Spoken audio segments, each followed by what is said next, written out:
Object Class Safe Special Containment Procedure.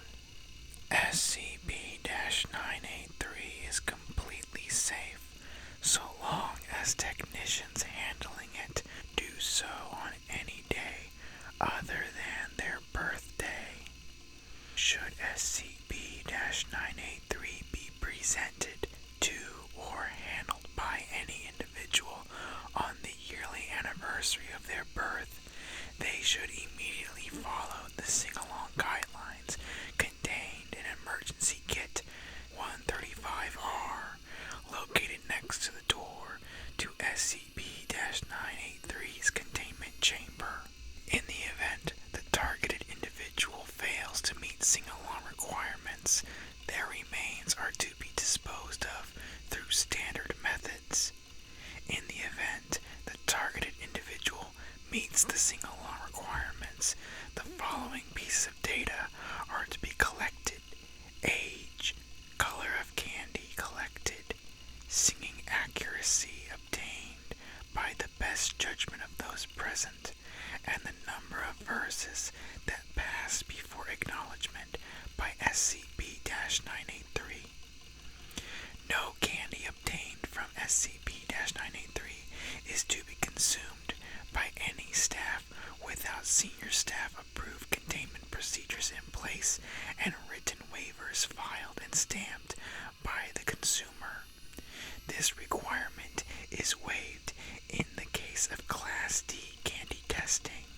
Description: SCP-983 is a vintage mechanical monkey with a faded date located on the bottom of the left foot, placing its manufacturer at some point in the 1940s by an unknown person or company. The monkey is dressed in the remains of what used to be a popular vest design for circus ring masters. In the monkey's left hand, there is a lightly tarnished brass bell. In the right hand, the monkey holds a small brass striking rod. The monkey is capable of emitting speech and sound, although examination of the object has revealed no seams, screws, or openings that would indicate a method of disassembly. SCP-983 is completely harmless and inert under most circumstances and may be handled without special precautions so long as the handler is not experiencing the 24-hour period considered the anniversary of their birth. Once SCP-983 physically comes into contact with an individual on their birthday, it will spring to life and do a single backflip before raising its bell and singing a simple song. Ring-a-ding-ding, it's your birthday. The single verse will be followed by the monkey striking its bell, producing a tone that varies in pitch from the quite high to rather low. SCP-983 singing was found to vary slightly in pitch as well, but maintained a very excited and happy tone.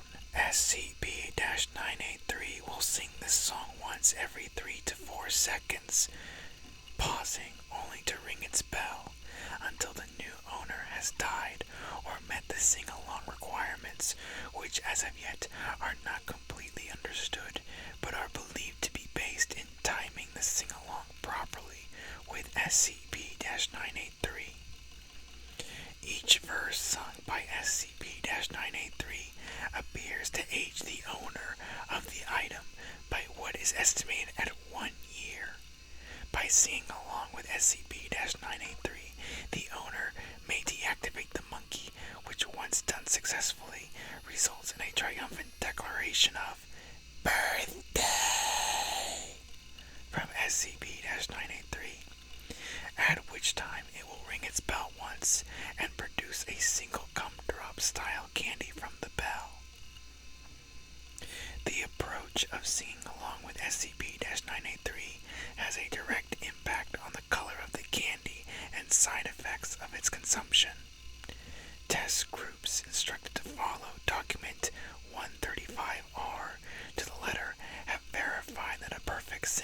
results in the production of crystal clear candy with mildly luminescent qualities.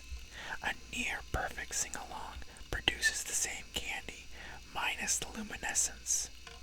Both of these candy types have been verified as restoring any age lost by the consumer due to SCP-983's song.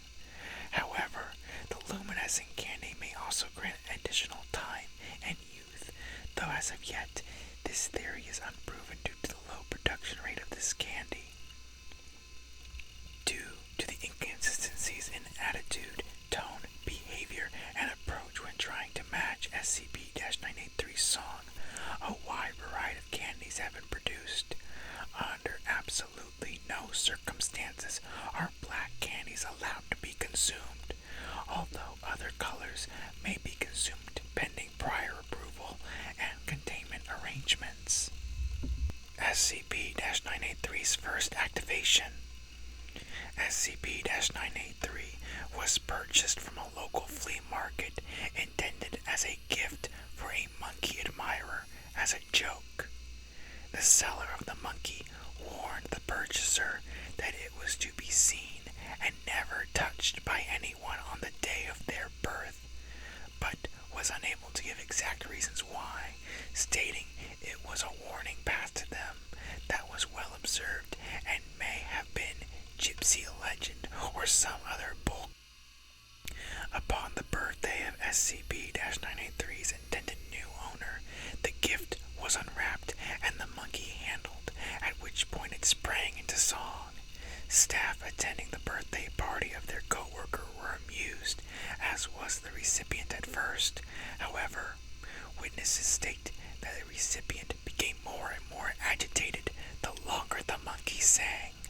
After 10 estimated verses, the recipient tried to find a way to turn the device off, to no avail. Attendees state that at this time several persons noted streaks of silver within the recipient's hair. Following an estimated 8 to 10 more verses from SCP-983, the gray was quite pronounced, as were signs of wrinkling or stress on the recipient's face. Within 5 more verses, the recipient returned the monkey to rest and complained of not having the strength to deal with this nonsense, pleading for someone to turn it off. With SCP-983 not being fully realized as a potentially dangerous object, there was panic and sloth in the reactions of the attending staff, which led to SCP-983 being able to complete what could only be estimated at 30 or perhaps 40 more verses before a containment crew could arrive at the party locale. By this point, the recipient had long since expired due to aging, leaving only a skeletal frame remaining in his chair with the skin clinging to it. With confusion on how to approach SCP-983 safely, it was allowed to sing roughly for another minute before it ceased of its own accord, at which point nothing remained of the original recipient other than his purely skeletal remains. SCP-983's final verse consisted of the single word, "Birthday," which it announced joyously before doing a single backflip and ringing its bell once. From the bell fell a single candy resembling a gumdrop, pure black in color. This candy was never consumed and was described as being moderately entrancing, drawing a person's gaze into it until an outside source distracted them. With a number of individuals at the scene and the general chaos involving the event, no single person was able to become too focused on the candy, and it was safely contained. SCP-983 Controlled Activation Number 32. During test number 32 regarding SCP-983, one test subject volunteered for testing as her birthday had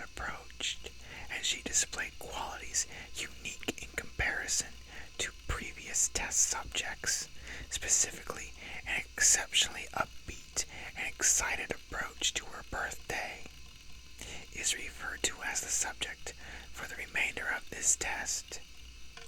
Without explanation as to what to expect, the subject was given SCP-983 as a wrapped present with prior warning that this object sings and it would make for a great birthday video if she were to sing along with it. The subject displayed glee and acceptance of SCP-983 as a suitable gift when it was unwrapped and required no guidance in singing along with the object as it began.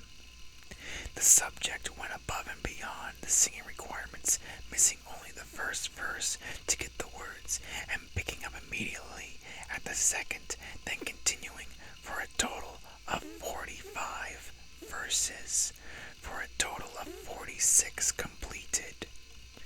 During the singing process, the subject displayed the expected aging process with each verse that passed, but displayed no loss of energy or enthusiasm in continuing the song till their end. The subject remained completely unaware of her body's physical state throughout the experiment. Upon completion of the final verse, SCP-983 announced the finale as expected with stating, "Birthday!" loudly and performing a single backflip, followed by a ringing of its bell.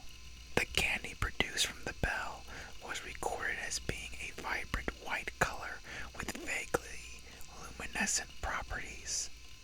The subject noted it was the most beautiful confectionatory that they had ever seen, and observing staff also noted admiration for the gumdrop. In keeping with the control of the experiment, the subject was allowed to consume the candy.